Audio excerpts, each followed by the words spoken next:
What's up, everybody? This is Brad, and it is time to review Fortnite Chapter 5, Season 3, Wrecked. And I think this season was kind of divisive because it is a vehicle-themed season, and I'll touch on that and something that I've noticed about this chapter overall, but a little bit later. But anyway, I actually had a lot of fun with this season. I mean, I'm not the best driver when it comes to Fortnite vehicles and anything like that, but I actually really enjoyed all the vehicle modifications and stuff you could get just driving around out on the island. The storyline to me is actually a highlight. And while I kind of wish there had been a little bit more in terms of how the story played out, I'm actually I actually like the effort that it feels like they've put into making this story. So, touching on things, how did this season start?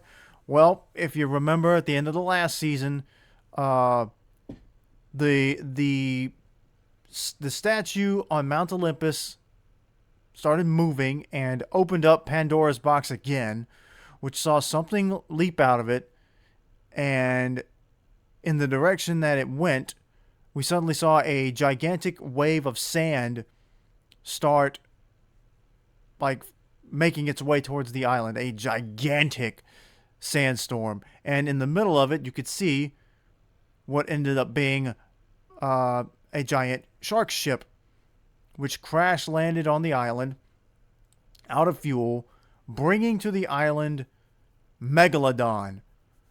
And I like Megalo Don as a villain. I know some people don't like the way that his voice lines were done but like I think some people think he's a little bit cheesy, but I think he's a pretty good villain. I think the radio transmissions where you pick up and you listen to what he's got to say and the orders he dishes out, like, I think he's a pretty intimidating villain. And to me, like, I know, like, he'll be speaking and then he'll do this it reminds me a little bit of the Darth Vader breathing sound, where it's like when he does that, when like at the end of sentences where he just goes like, ooh, it's more like it. To me, it seems like he's getting that rush of, because if you look at his skin, it's got the nitro pumping into his body, and to me, that's like a natural reaction to him basically fueling his body with nitro. So in a way, it reminds me a little bit of that the Darth Vader thing, though. But anyway, he's here on the island. He needs fuel to fuel the Leviathan ship. He's got the machinist, who is the character there with the gigantic wrench. They're pumping nitro directly out of the ground to fuel the ship, and he plans to destroy the island once the ship is repaired, because it is that powerful. But in the meantime, he's gonna drive around the map, I guess, look for more nitro. But anyway, I enjoyed it. And something else about this season before we get into the skins themselves, I'll kind of save that. But Hope and Jonesy are continuing to work together because of their alliance from the first season. That's something I really have enjoyed with this particular chapter of Fortnite, is that it feels like they had one big story they wanted to tell, and they actually did divide it up into, like, not chapters because of like chapters of a book, but the seasons feel like little chapters of one big story, as opposed to a bunch of little stories that have nothing to do with each other, that are just, that's just the order of the way things unfolded. Like, I probably have talked about how Dragon Ball Super's, one of the criticisms against Dragon Ball Super is how the sagas of that story, from the Battle of Gods to Resurrection F to the Universe 6 tournament arc to Goku Black to the Tournament of Power, there's no real flow between them. It doesn't feel like a story naturally progressing so much as it feels like a bunch of stories. Like, here's this story. Okay, it's over. Here's the next story. Here, it's over. Here's the next story. There's very little build from the previous story into the next. And that's how I felt like Chapter 4 went for Fortnite, where the Oathbound didn't have anything to do with Mega City dropping onto the island and the battle between the syndicates. And then the little tease of the last reality returning there. Nothing came of that. Or the stuff from that first season with the Oathbound about the Seven being corrupted and they were no longer who we remembered them. So, and then once the Mega City stuff was over with, this big jungle underground shows up. Nothing to do with that. There was nothing to do between season 2 and season 3. And then there was a foreshadowing of the arrival of the eclipse, but all that ended up being was a time-traveling vampire showed up on the island to hoard all the crap he collected. Nothing to do with that. And all the vampire having a time machine was to give something for Dr. Sloan and Jonesy to team back up to steal so that they can go back in time so that we can have Fortnite OG and then trigger a big bang that resets the Fortnite universe. And that reset really, I wasn't sure how to feel about it. But now that we're 3 seasons in to Chapter 5, it really does seem like they had a good idea of the story they wanted to tell, and they told it in little stories. By first of the underground versus the society. Well, what's the society looking for? Well, we find out that the society was looking for Pandora's box, or at least the head of the society, who ended up being Hope's sister Valeria. And that brings the arrival of the gods. And the gods don't like that Hope and the mortals have, or at least Zeus doesn't like that Hope and the mortals have unleashed Pandora's box, which wasn't really Hope's fault. But Hope decides to take down Zeus because of the mistake her sister made. And as one last sort of, I guess, ditch effort to get one over on the mortals, Zeus uses his power, I guess, is the way it's worded. Zeus opens up Pandora's box one more time, which brings forth the wasteland. And I don't know if it's just a sheer coincidence that Megalo Don ended up being caught in that sandstorm and brought here, but it seems like maybe Zeus, I guess you could imagine that Zeus decided to use Megalo Don to wipe out the island, knowing that he's like a traveling usurper who just shows up, steals whatever he can, destroys the place, and then moves on to the next target. So Zeus had nothing left to fight with, so he just decided to bring somebody else to fight in his place.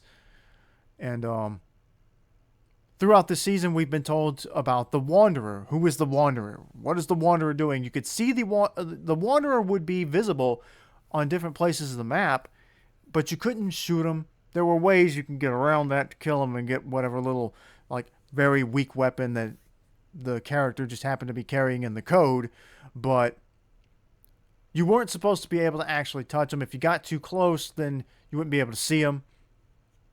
And nobody knew who his character was. And I think the top 2 suspects were always going to be either Dr. Sloan or Dr. Doom, because there are murals for Dr. Sloan, or there was, in the old underground hideout, I think.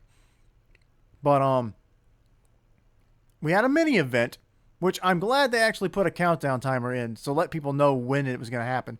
The last few times they did that, the event did not have a timer.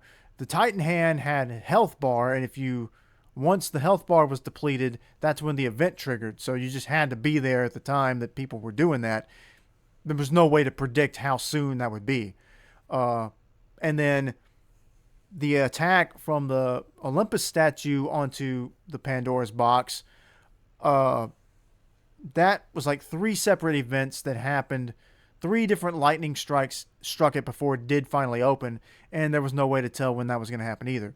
This time they stuck a countdown on it, and I'm glad they did that. They need to do that going forward. If you're not going to, at the very least, if you're not going to do full live events and only do these sort of very small, short mini events, you could at least let people know when they're supposed to happen.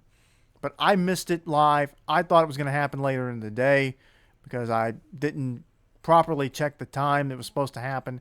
And just as I was going to go look up and start figuring out what time it was going to happen, it was like literally about 10 minutes after it had happened. So, that's my luck.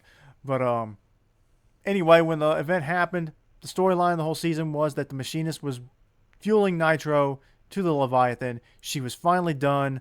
The pipeline was complete, and Megalo Don basically announced it was time to fuel up the Leviathan and destroy the island. But before that could happen, before the nitro could properly fill up the Leviathan, the pipeline system is hacked by somebody who supposedly was a pretty smart friend and ally to Megalodon, the Wanderer, who is now revealed to be, of course, Dr. Doom. Doom then uses this to destroy the pipeline, permanently stranding the Leviathan, or at least for now, it's a big setback. So whatever Megalodon had planned, it's going to have to wait.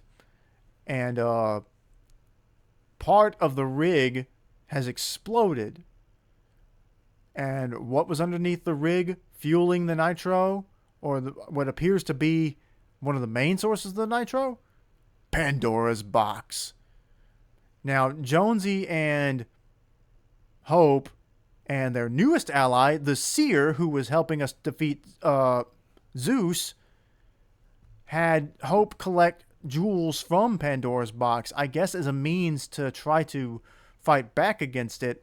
The Seer basically foreseeing that Doom would gain control of the powers of Pandora's box in the future, and that Hope and Jonesy needed to be ready to take him down. So Megalodon being stranded and wanting to use the nitro to get himself off the island was all part of Doom's plan to unearth wherever Pandora's box had been taken.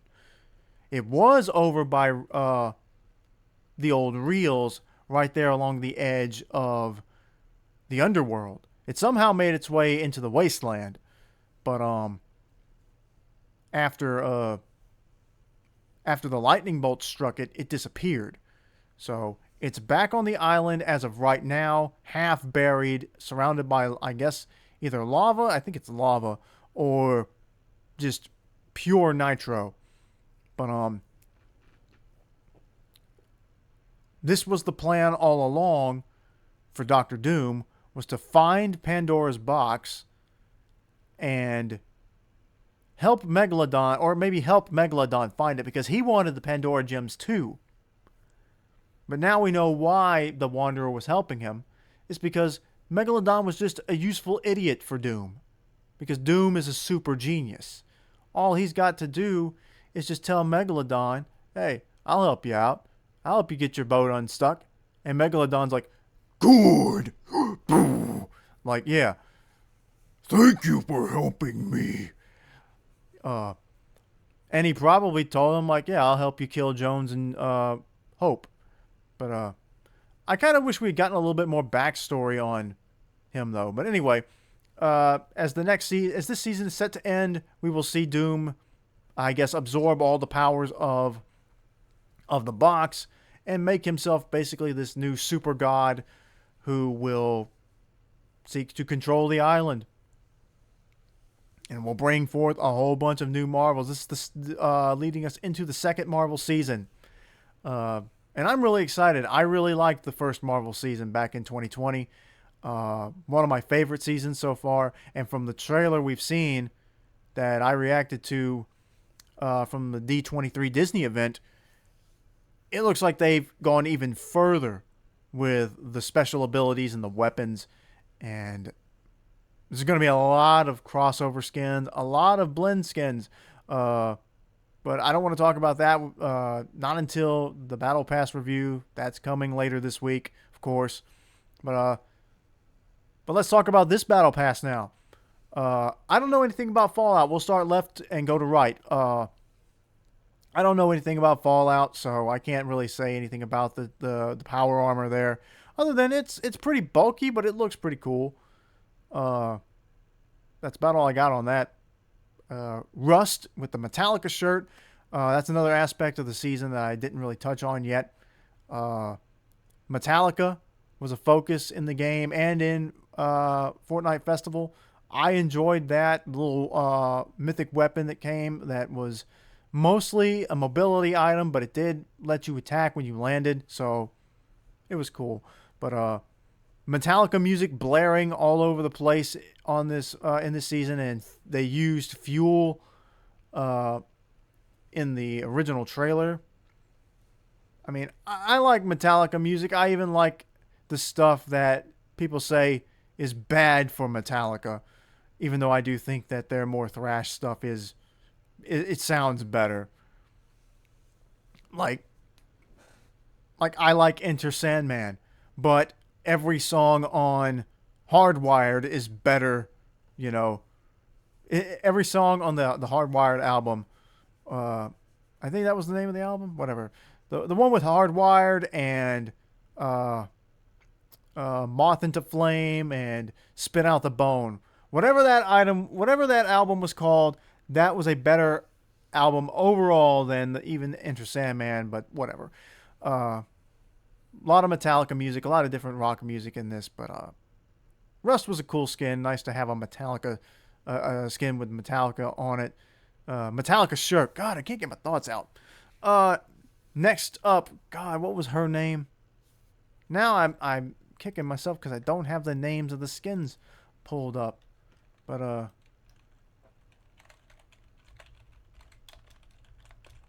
let me pull this up real fast.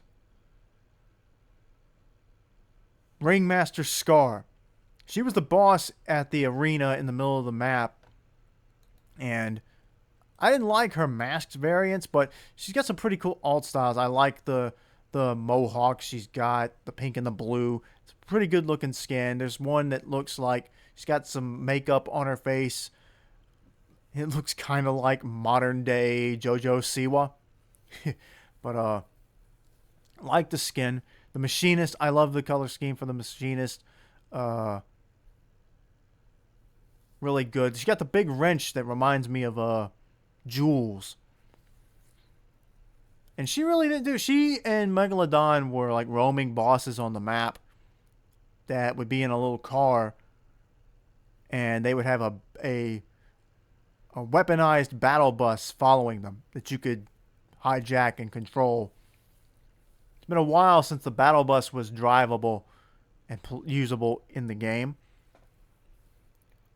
This Bright Raider variant, I guess that's what her name is. I can't remember. I like this one. I kind of wanted that Bright Raider, the original version of this skin. I just skipped over Megalodon. Megalodon, I jokingly said before that he looked like a cross between Imagined Order Gunner and Bane, and then his transformed state is pretty much just Bane. I like his design, though. He looks intimidating. I guess he's mostly, though, just a muscle-bound meathead, though. But he was intimidating, in my opinion. I think he was a good villain. He didn't do a whole lot other than drive around the map, and he would be stationed at the Leviathan sometimes. But I liked him as a villain. Not the deepest or most complex or lore-heavy villain, but I liked him. And then back to the Rainbow Raider or whatever her name is. I'm glad I have some variant of her now, and I do think that this Wastelander look, she pulls it off well.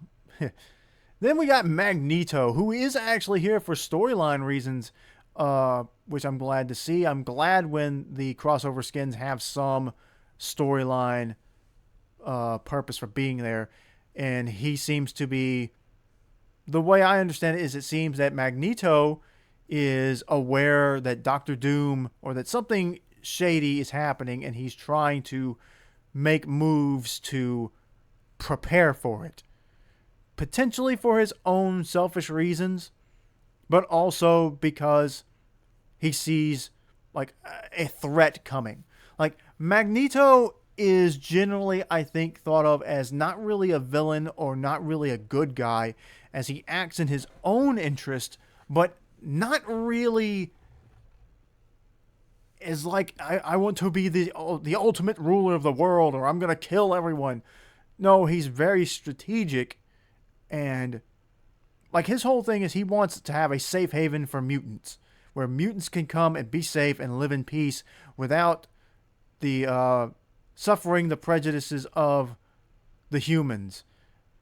And but that leads to him like wanting power, I think, and he sometimes will cross the line to get to that, mutant utopia that he wants. But in this case, I think he was here to prepare for Doom to arrive, because Doom is that just ultra authoritarian guy, because he believes he's the only one smart enough to Dr. Doom's belief is that no one else is properly equipped with the knowledge necessary to rule the world but him. And that's pretty much his whole focus. He's like, I have the knowledge to rule the world, so why shouldn't I? So, and Magneto is there, like, putting together a way to stop him. And then we've got Peabody, who's just a comedic skin. Like, it's funny. It's three heads. They share a body, but they're three separate, personalities. It's a goofy skin. Not my favorite skin, but I mean, it's not a bad looking skin. But yeah, that's your battle pass. Overall, I think this was a pretty solid battle pass. There's not really any skins I hate. I think they all look good. Even like I said, what would be my least favorite? I guess Rust is there. Rust, aside of having the Metallica shirt, I guess that's what he's there for. Because like his helmet, I think, is like the most generic one, and they put him in a helmet in this. They didn't put Scar in a helmet. Why is her helmet not on? But and I just have, I like Rust's Metallica shirt. I like that he's there for that specific reason. But I guess even worse though, even though I don't hate either of them, but I just have no attachment to Fallout because I've never played Fallout. So I guess I would put the Fallout skin as my least favorite. Most favorite, I actually think maybe Megalodon's my favorite. And I like that they gave Magneto a Wastelander variant in addition to his classic outfit that you can use. But no bad skins. But yeah, I guess my least favorite and my favorite are the two bulkiest skins. They kind of are similar. It's funny how that works, how that's working out for me here, because the big armor guy and the other big armor guy, but I don't know. Anyway, but I think that covers the battle pass. We could talk about the big collabs that came out. The Pirates of the Caribbean collab was a big one here. They got Jack Sparrow, Captain Jack Sparrow, Captain Barbossa, Captain Pirate King Elizabeth Swann, and Davy Jones all ended up in Fortnite. They stuck Davy Jones in the underworld in this little pool of water. It's because he's not supposed to be able to leave. But if you do provoke him, he will walk out of the water. So maybe he should have disintegrated like the ghosts from the last Pirates film did. I saw clips of that. Never watched it. Just was interested in seeing what it looked like. And I don't think I care enough about... I don't think I'm enough of a Pirates fan to care to actually sit down and watch the last movie. Because I thought the fourth movie, the one where the villain was Blackbeard, I thought that one was okay. Like, I didn't hate it, but I didn't love it. And so, I don't know, it was whatever. But like, I think that the Pirates collab was overall cool. Um,